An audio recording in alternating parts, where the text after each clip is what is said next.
Praise the lord. మన ప్రభువును మన రక్షకుడును అయిన యేసుక్రీస్తు అతి పరిశుద్ధ నామమునకు వేలాది వందనాలు, స్తుతులు, స్తోత్రాలు.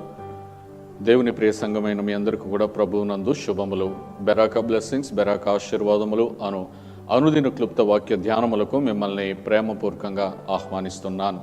ఈరోజు లేఖన భాగము ఇర్మియా పుస్తకము 5వ అధ్యాయము 4వ వచనం.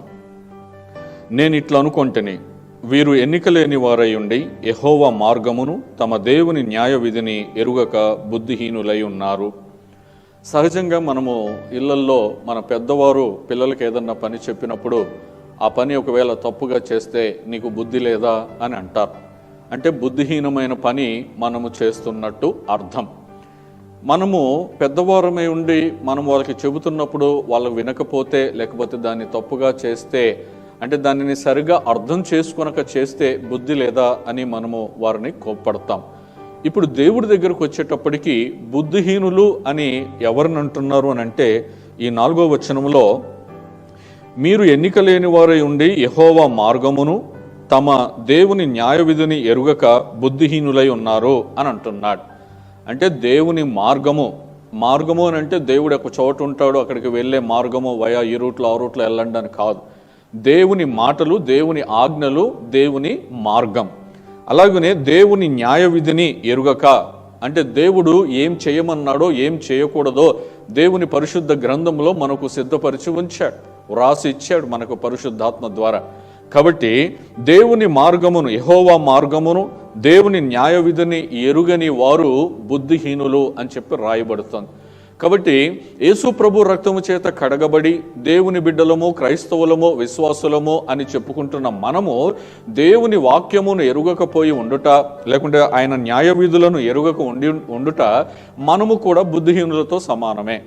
కాబట్టి నేను క్రైస్తవుడిని అని చెప్పుకుంటూ దేవుని వాక్యము చదవక, దేవుని వాక్యం వినక, దేవుని వాక్యమును ఎరుగక ఉండుట అది బుద్ధిహీనమైన పని అని దేవుని దృష్టిలో మనం చూస్తూ ఉన్నాం.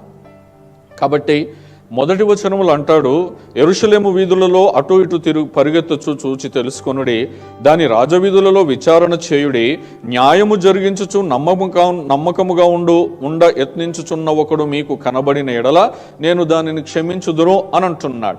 న్యాయము జరిగించుచు నమ్మకముగా నుండ యత్నించుచున్న అంటే దేవుని మార్గంలో నడుస్తూ, దేవుని న్యాయ విధులను ప్రకారముగా నడుస్తూ నమ్మకాన్ని లేకుంటే నమ్మకముగా ఉండడానికి ప్రయత్నిస్తున్న ఒక్కడు కనపడినా దేవుడు క్షమిస్తాను అని అంటున్నాడు. అంటే దాని అర్థం ఈ రోజుల్లో చాలామంది దేవుని వాక్యమును ఎరుగక, దేవుని న్యాయ విధులను బట్టి నడుచుకొనక తమ త్రోవల్లో చెడిపోతూ ఉన్నారు, పడిపోతూ ఉన్నారు. తాము నడిచే మార్గమే సరి అయినది అని అనుకుంటున్నారు. కాబట్టి ఈనాడు క్రైస్తవులము అని చెప్పుకుంటున్న మనము దేవుని యొక్క వాక్యమును ఎరిగిన వారమై, దాన్ని చదువుచున్న వారమై, దాని సారం ఎరిగిన వారమై, దానిని వింటున్న వారమై ఆ వాక్య ప్రకారముగా నడుచుకొని ఉంటే మనము బుద్ధిమంతుని పోలిన వారమై ఉంటాం. ఈ మాట విని బండ మీద తన ఇల్లు కట్టుకొనిన వాడు అని చెప్పి రాయబడి ఉంది. యేసు ప్రభు వారు చెప్తారు, మాట విననివాడు ఇసుకలో ఇల్లు కట్టుకుంటాడు, తుఫాను వస్తుంది, వరదలు వస్తాయి, అది పడిపోతుంది. కానీ బండ మీద కట్టుకున్నవాడు, ప్రభు మాట విని బండ మీద కట్టుకున్నవాడు ఇల్లు నిలుస్తుంది. ఇక్కడ తుఫాను వస్తుంది, వరదలు వస్తాయి, అక్కడ తుఫాను వస్తుంది, వరదలు వస్తాయి, రెండు కామనే. కానీ అక్కడ కట్టుకున్నది ఎక్కడ? మాట మీద, ప్రభు యొక్క మాట మీద, మాట అనే బండ మీద. ఇక్కడ ఇసుక మీద కట్టుకున్నారు, కూలిపోయింది.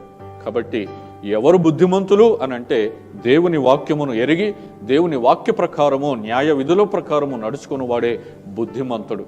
కాబట్టి నేను క్రైస్తవుణ్ణి అని చెప్పుకునే దానికంటే నేను దేవుని వాక్య ప్రకారము నడుచుకుంటాను, జీవిస్తానని చెప్పుకున్నవాడే నిజమైన దేవుని బిడ్డ, క్రీస్తుని వెంబడించేవాడు.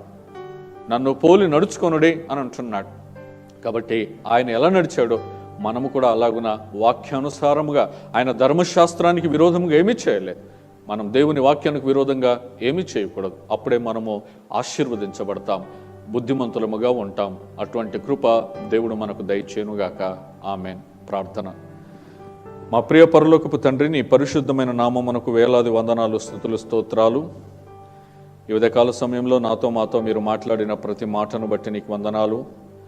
నీ వాక్యము ఎరగని వారు, నీ న్యాయ విధిని ఎరగని వారు బుద్ధిహీనులతో సమానమని నీ లేఖనంలో సెలవిచ్చారు. మీరు ఒకసారి నైనా దేశము తట్టు చూచినప్పుడు, రాజవీధుల్లో విచారణ చేసినప్పుడు, న్యాయం జరిగిస్తూ నమ్మకముగా యత్నించుచున్న ఒకడు మీకు కనబడితే నేను క్షమిస్తానని అంటున్నావు తండ్రి. ఆ ఒక్కడిలో నేనుండుటకు మేముండుటకు సహాయము దయచేయండి. ఈ లోకంలో జీవించినంత వరకు నీ వాక్యమును వింటూ, నీ వాక్యమును చదువుతూ, నీ వాక్యమును ఎరిగి, నీ వాక్యమును ధ్యానిస్తూ, నీ వాక్యానుసారంగా జీవించి బుద్ధిమంతులముగా పోలి ఉండుటకు సహాయము దయచేయండి. నీకే వందనాలు, కృతజ్ఞతాస్తుతులు చెల్లిస్తూ తద్వారా మీ ఆశీర్వాదములు పొందుకునే కృపను మాకు దయచేయమని యేసు నామములో స్తుతించి ప్రార్థిస్తున్నాము తండ్రి. ఆమేన్. Praise the lord.